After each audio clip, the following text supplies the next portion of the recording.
마태복음 6장 5절에서 8절입니다. 또 너희는 기도할 때에 외식하는 자와 같이 하지 말라. 그들은 사람에게 보이려고 회당과 큰 거리옥 위에 서서 기도하기를 좋아하느니라. 내가 진실로 너희에게 이르노니 그들은 자기 상을 이미 받았느니라. 너는 기도할 때에 내 골방에 들어가 문을 닫고 은밀한 중에 계신 내 아버지께 기도하라. 은밀한 중에 보시는 내 아버지께서 갚으시리라. 또 기도할 때에 이방인과 같이 중언부언하지 말라. 그들은 말을 많이 하여야 들으실 줄 생각하느니라.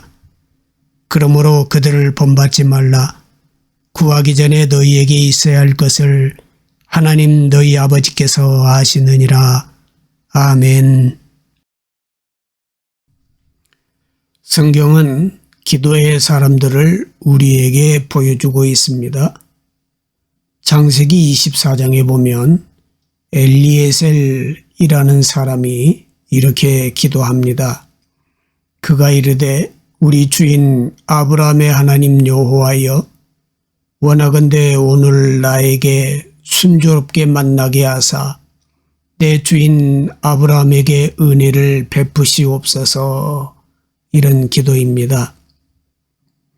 엘리에셀은 주인 아브라함의 명을 받아 이삭의 신부감을 구하러 하란 땅에 갔습니다.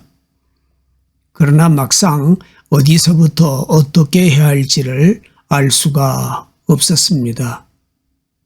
주인이 전적으로 위임해 준 일이었기에 더욱 막중한 책임이 있는 일이었지만 어떻게 풀어가야 할지 알지 못합니다.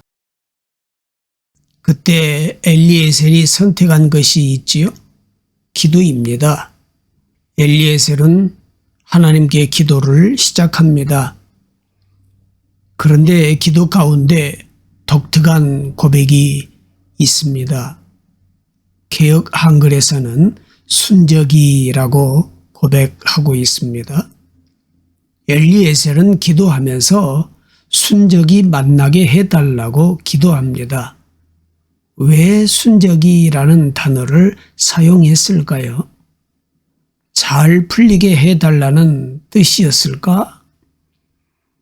여기서 순적이라는 말은 히브리어로 하크레라는 단어입니다. 하나님이 계획하신 대로라는 뜻이지요. 엘리에셀은 이삭의 신부를 구하는 일에서도 하나님이 계획이 있다는 기도를 하고 있는 것입니다. 엘리에셀의 기도에는 사건의 해결보다 더 큰 고백이 있지요. 엘리에셀의 기도에는 단순히 이삭이 좋은 짝을 만나는 일보다 더 큰 고백이 있습니다. 그것은 하나님께서 자신의 주인 아브라함에게 하셨던 언약이 이 일에도 나타나게 해달라는 기도이지요. 그래서 순적이라는 기도를 한 것입니다. 이삭의 아내를 순적이 만나는 일은 더 크신 하나님의 계획을 믿지 않고서는 바랄 수 없는 일이기 때문이지요. 우리도 마찬가지입니다. 어떤 제목을 놓고서 기도할 때 우리가 고백해야 할 일은 순적이입니다. 순적이는 내가 원하는 대로 되는 것이 아니라 하나님의 계획대로 되는 것에 대한 고백입니다. 해결보다 더 크신 하나님의 계획이 있으심을 믿는 기도입니다. 그렇기에 비록 내가 원하는 대로 되지 않아도 결국에는 더 좋은 일이 될 것을 믿으면서 드리는 기도를 말하지요. 엘리에셀이 우리에게 보여주는 삶의 방식은 삶의 문제를 만나자 기도라는 방식을 선택했다는 것입니다. 기도로 문제를 풀어가려는 사람입니다. 삶의 사건을 하나님과 풀어가려는 사람입니다. 인생은 문제와 부딪히고 사건을 만나지요. 그럴 때 문제와 사건을 어떻게 풀어가느냐 하는 것이 우리에게 중요합니다. 여러분은 어떤 삶의 방식을 선택하고 계십니까? 기도의 사람이란 삶의 문제와 사건을 기도로 풀어가는 사람을 말합니다. 하나님과 함께 인생의 문제와 사건을 풀어가는 인생의 방식을 선택한 사람이라는 것이죠. 그 사람들이 기도의 사람입니다. 사랑하는 여러분, 만약 우리의 기도가 중단되어 있다면 기도가 멈춰 있는 것이 아니라 우리의 방식이 기도가 아니라는 뜻입니다. 하나님과 함께 풀어나가는 것을 선택하지 않았다는 의미입니다. 그러나 만약 우리가 기도하고 있다면 인생의 문제와 사건을 하나님과 함께 풀어가는 것을 선택한 사람이라는 뜻입니다. 그래서 기도는 삶의 방식입니다. 예수님도 삶의 방식으로서 기도를 알려주시는 것입니다. 삶을 풀어나가는 기도가 어떤 것인지를 말씀해 주시는 것입니다. 삶을 풀어나가는 기도가 되려면 어떤 기도가 되어야 하는지를 말씀해 주시는 것입니다. 첫 번째입니다. 사람에게 보이려고 하지 말라 그랬어요. 예수님은 사람에게 보이려는 기도를 하는 사람들에 대해서 이렇게 말씀하십니다. 또 너희는 기도할 때에 외식하는 자와 같이 하지 말라. 그들은 사람에게 보이려고 회당과 큰 거리오기에 서서 기도하기를 좋아하느니라. 내가 진실로 너희에게 이르노니 그들은 자기 상을 이미 받았느니라. 이렇게 말씀하시죠. 왜 예수님은 사람에게 보이는 기도에 대해서 말씀하시는 것일까요? 외식이기 때문입니다. 예수님은 그런 기도를 외식이라고 말씀하십니다. 외식이 무엇입니까? 겉과 속이 다른 것을 말하지요. 기도를 하는데 겉과 속이 다르다고 하시는 것입니다. 겉은 하나님이 받으실 거룩한 모습입니다. 기도하는 모습이니 당연히 하나님이 받으실 만은 합니다. 그런데 속이 어떻다는 거예요? 실제로 그런 기도를 하는 사람들의 속은 사람들에게 칭찬을 듣기 위한 것, 자기를 높이기 위한 것이란 말씀이지요. 겉과 속이 다르다는 것입니다. 그래서 외식이라고 말씀하신 것입니다. 이것이 왜 문제일까요? 사람에게 보이려는 기도는, 외식의 기도는 삶을 풀어낼 수가 없습니다. 외식의 기도에는 하나님이 함께 하실 수 있는 자리가 없기 때문입니다. 우리가 하나님께만 기도를 시작할 때 우리는 기도를 통해서 하나님의 풀어가심을 경험하게 됩니다. 해결보다 더 귀한 섭리와 계획을 만나게 되지요. 그런데 외식의 기도로는 그런 일이 일어나지 않는다는 것입니다. 하나님께만 보이는 기도를 해야 합니다. 우리가 쉽게 듣는 말이지요. 사람 보고 교회 다니지 말라. 이 말은 신앙생활을 하면서 사람 때문에 겪는 시험에서 넘어지지 말라는 말이지요. 그러나 정작 사람을 보지 말아야 할 진짜 이유가 있습니다. 사람을 보느라고 하나님을 보지 못하기 때문입니다. 사람을 보느라고 말씀이 안 보이기 때문입니다. 사람을 보느라고 하나님의 은혜를 보지 못하기 때문입니다. 사람을 보느라 삶을 풀어나가시는 하나님을 보지 못한다는 것을 알려주고 계십니다. 은혜 영성의 파워라는 책을 읽으면서 은혜를 받은 구절이 있어요. 우리가 부정적인 감정을 느낄 때는 우리 자신에게 무엇이 진리인가를 물어볼 필요가 있다라는 구절입니다. 우리는 교회에서나 삶에서 어떤 일을 경험하면서 감정이 격양되고 마음이 다쳐서 감정의 소리만이 크게 들릴 때를 만나게 되지요. 감정이 크게 요동치는 순간들이 있다는 것입니다. 그럴 때 우리는 감정에 휘둘립니다. 그리고는 곧 감정이 내 상태다라고 착각을 하지요. 감정이 주는 대로 인정을 하게 된다는 것입니다. 일어난 감정이 나의 상태이며 나의 상황이라고 착각한다는 것입니다.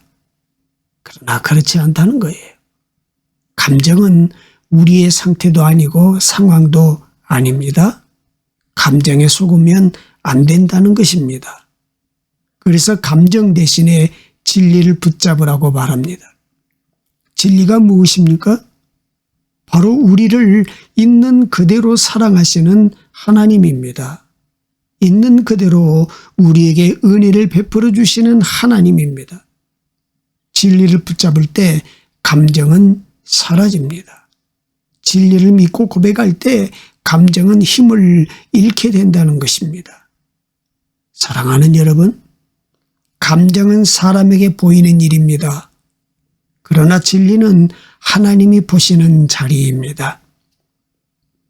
사람에게 보이는 자리에는 인생을 풀어나갈 능력이 없지만 하나님이 보시는 자리에는 인생을 풀어나갈 능력이 일어나는 것입니다.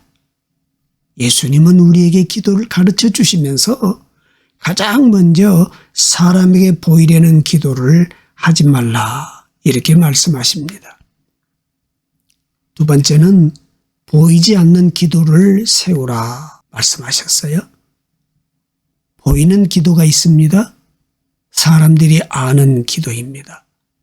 바리새인들의 기도가 그렇다는 것입니다. 보이는데 삶을 풀어내는 능력이 없다는 것입니다.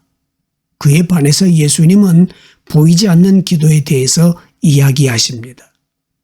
사람들은 알지 못하지만 하나님이 알아주시는 기도에 대한 말씀이지요. 삶을 풀어낼 능력이 있는 기도에 대한 말씀입니다. 그래서 이렇게 말씀하시죠. 너는 기도할 때에 내 골방에 들어가 문을 닫고 은밀한 중에 계신 내 아버지께 기도하라. 은밀한 중에 보시는 내 아버지께서 갚으시리라 말씀하셨어요.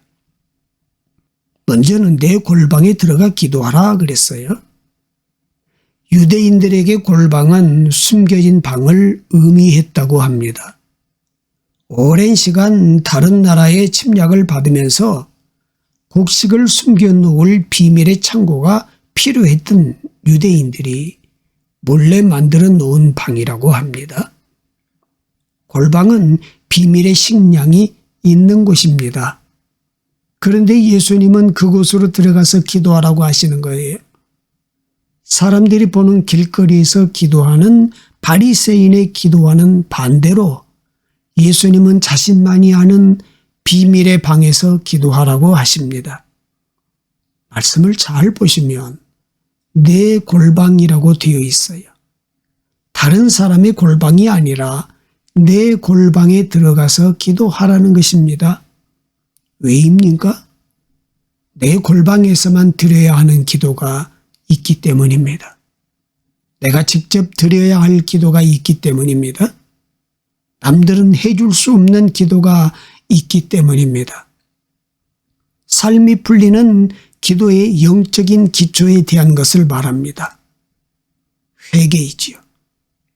하나님 앞에서 나를 돌아보는 기도인 회개는 남들이 해줄 수가 없지요. 내가 직접 드려야 합니다. 그것이 시작되지 않고는 다음 단계로 나아갈 수가 없습니다. 나를 하나님께 꺼내놓지 않고는 다음 단계가 시작되지 않는다는 말입니다. 아무리 중보 기도를 해줘도 이 기도만은 해줄 수가 없습니다. 그런데 이 기도가 되지 않으면 삶은 절대로 풀리지 않습니다. 하나님 앞에 진심으로 나아가서 나를 다 내어놓는 그 시간, 그 장소에서 삶이 풀리는 기초가 세워지는 것입니다. 그래서 내 골방입니다. 그래서 예수님은 내 골방에 들어가서 기도하라 하시는 것입니다. 두 번째는 문을 닫고 기도하라 그랬어요. 예수님은 골방에 들어가 문을 닫으라고 하십니다. 왜 문을 닫으라고 하시는 것일까요? 문을 닫는다는 것은 차단을 말합니다. 세상 소리, 사람 소리, 환경의 소리를 닫는 것입니다. 그리고 오직 하나님의 소리만 듣겠다는 것이 문을 닫는 것입니다. 여러분은 그런 시간을 가져보신 적이 있으십니까? 아무도 없는 시간, 오직 하나님의 소리만을 듣기 이외에 어떤 선택을 해보신 적이 있으십니까? 실제로 해보시면 어떤가요? 아무 소리도 안 들려야 하는데 별 소리가 다 들려옵니다. 내 숨소리가 얼마나 큰지 몰라요. 삐그덕대는 이 의자 소리, 저 멀리서 지나가는 차 소리까지 다 들려요. 조금 시간이 지나면 내 안의 소리가 들리기 시작합니다. 절망의 소리, 한숨의 소리, 아픔의 소리, 상처의 소리가 들려오지요. 시간이 더 지나 모든 소리가 사라지면 그때부터 하나님의 소리가 들리기 시작합니다. 사랑하는 여러분, 이런 소리를 한 번도 들어보지 않고 신앙생활을 하시겠습니까? 골방에 들어가 문을 닫을 때 들리는 소리를 듣고 싶지 않으십니까? 이 소리는 보이지 않는 기도의 시간에만, 문을 닫고 기도하는 시간에만 들리는 소리입니다. 세 번째는 은밀한 중에 보시는 내 아버지께서 갚으시리라 말씀하시죠. 예수님은 은밀한 중에 보시는 하나님께서 갚아주신다라고 말씀하고 있습니다. 내 골방에 들어가 회개의 영적 기초를 닫고 문을 닫고 하나님만의 소리를 들으면 그 다음에 일어나는 일은 하나님의 갚으심입니다. 삶이 풀려지는 역사를 경험하게 된다는 말씀이지요. 은밀한 중에 갚으시는 하나님에 대한 고백이 진정한 삶을 풀어내는 기도의 비밀이라고 말씀하십니다. 세 번째입니다. 너희에게 있어야 할 것을 아시느니라 말씀하셨습니다. 예수님은 기도에 대해 가르쳐 주시면서 삶의 방식으로서의 기도를 말씀해 주고 계시지요. 삶을 풀어낼 수 없는 기도와 삶을 풀어내는 기도를 나누어서 말씀해 주셨습니다. 즉 사람들이 보는 기도가 아니라 보이지 않는 세 가지 기도를 하라고 알려주셨어요. 사랑하는 여러분, 여러분의 기도는 어떠십니까? 삶을 풀어내는 능력이 되고 있으십니까? 그래서 예수님은 이방인의 기도를 말씀하고 있습니다. 이방인처럼 기도해서는 안 된다라고 우리에게 알려주십니다. 또 기도할 때에 이방인과 같이 중언부언하지 말라. 그들은 말을 많이 하여야 들으실 줄 생각하느니라. 이렇게 기록되어 있어요. 이방인의 기도가 무엇입니까? 이방인의 기도는 자신들의 기도 행위에 집중된 기도를 말합니다. 그들의 모습은 기도하고 또 기도하는 모습이라고 말씀하고 있습니다. 말을 많이 해야 들으실 줄 생각하는 기도라는 것입니다. 그런데 우리는 반대의 모습입니다. 기도 이야기를 하면 많은 분들이 너무 바빠서 시간이 없어서 이런 이야기들을 하지요. 스스로 자책하면서 게을러서 그렇다고 하시는 분들도 있고요. 영적인 침체가 와서 그렇다고 이야기하는 분들도 있어요. 기도 이야기를 꺼내면 죄책감을 느끼는 분들이 많습니다. 우리는 자신에게 있는 여러 가지 이유로 인해서 기도하지 못하기 때문에 문제라는 생각을 합니다. 우리 때문에 문제이며 우리의 행위 때문에 문제라는 생각을 하지요. 그러나 기도는 행위 용어가 아닙니다. 기도는 관계 용어입니다. 예수님께서도 바로 그 말씀을 하시는 것입니다. 기도는 우리의 행위에 근거해서 응답이 일어나는 것이 아니라는 것입니다. 우리가 기도를 잘해서 응답해 주시고 반대로 못해서 응답을 않는 것이 아니라는 것이지요. 우리의 기도가 깊어서 응답해 주시고 얕아서 응답해 주시지 않는 것이 아니라는 것입니다. 나를 용납해 주신 하나님을 아십니까? 내가 회개하기 전부터 나를 구원하기로 작정하신 분을 아시나요? 내가 변하기 전부터 나를 자녀 삼기로 계획하신 분을 아십니까? 그분을 내 아버지로 안다면 그렇다면 어떻게 될까요? 말을 많이 하지 않아도, 말을 잘하지 않아도, 그냥 잠잠히만 있어도 하루 종일 모든 순간을 함께하는 것이 가능하지 않겠습니까? 어느 곳에 있어도 어느 때에도 그분과 교제할 수 있지 않을까요? 우리의 나지막한 신음에도 응답하시는 분을 고백하신다면 우리의 기도가 달라지지 않을까요? 예수님은 우리를 관계의 기도로 초청해 주고 계십니다. 그러므로 그들을 본받지 말라. 구하기 전에 너희에게 있어야 할 것을 하나님 너희 아버지께서 아시느니라. 아멘. 하나님 아버지, 한순간도 혼자 두지 않으시고 매사를 은혜와 사랑으로 인도해 주셔서 감사합니다. 하나님 은혜를 가벼이 여겨 영적 나태함에 빠지지 않게 하시고 작은 일에도 기도하며 하나님을 붙들게 하옵소서. 일상에서 하나님이 베푸시는 은혜를 먹고 마시게 하옵소서. 아버지 하나님, 어떤 상황과 형편에 처하더라도 그때마다 입술을 열어 응답하시는 하나님께 기도하는 믿음의 사람이 되게 하옵소서. 우리의 삶이 순간순간 마음대로 되는 일 없어도 뜻한 바 이루어지지 않아도 나의 생각과 다른 더 높고 더 깊은 하나님의 인도하심을 따라 믿음으로 살아가게 하옵소서.